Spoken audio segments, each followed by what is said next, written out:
अगर अच्छा नहीं होता मैं ट्रेन से वापस क्यों आता। अच्छा है। और जिस हिसाब से लोग इस ट्रेन में टिकट हासिल करने की कोशिश कर रहे हैं, जो अब वेटिंग लिस्ट का सिलसिला शुरू हो गया है, हमारी तो अब ये चाहत है कि एक तो ट्रेन की लंबाई बढ़ा दी जाए और दूसरा इस ट्रेन की फ्रीक्वेंसी, क्योंकि ये इतने कम दिनों में इतना मतलब कामयाब सर्विस अब रहा है, तो हम तो चाहेंगे कि और ज़्यादा लोग इसका फ़ायदा लें। उमर साहब, जो स्टूडेंट्स ईरान में हैं उनका प्रोसेस कहाँ तक पहुँचा है? आहिस्ता आहिस्ता आ रहे हैं ना। रातों रात तो हम उनको निकाल नहीं सकते, क्योंकि कोई हवाई अड्डा खुला नहीं है, कोई पोर्ट खुला नहीं है।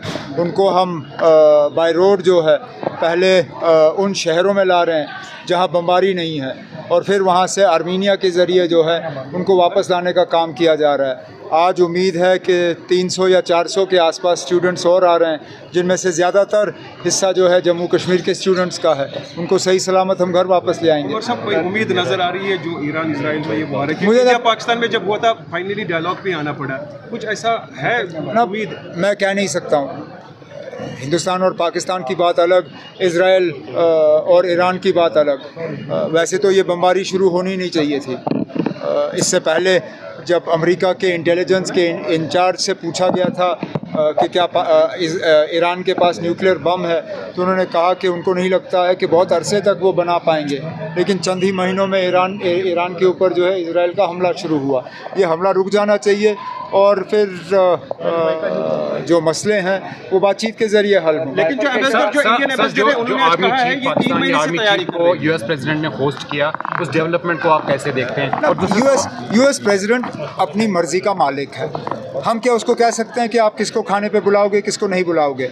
वो दूसरी बात है कि हमें लग रहा था कि अमेरिका के सदर हमारे बहुत ख़ास दोस्त हैं और हमारी दोस्ती का जो है वो ख्याल रखेंगे। लेकिन जाहिर सी बात है कि अमेरिका वो करती है जो अमेरिका के फ़ायदे के लिए है, उनको और किसी मुल्क का की परवाह नहीं। इंडस वाटर लेकर अभी जो बीजेपी के सच शर्मा है, क्या ये को लेके बाइफरकेशन जो रिजर्वेशन वगैरह ये जो आप कह रहे हैं कि एलजी के पास सारे पावर्स हैं? मैंने कब कहा? वो उसको लेकर मैंने ये कभी नहीं कहा कि एलजी के पास सारे पावर्स हैं।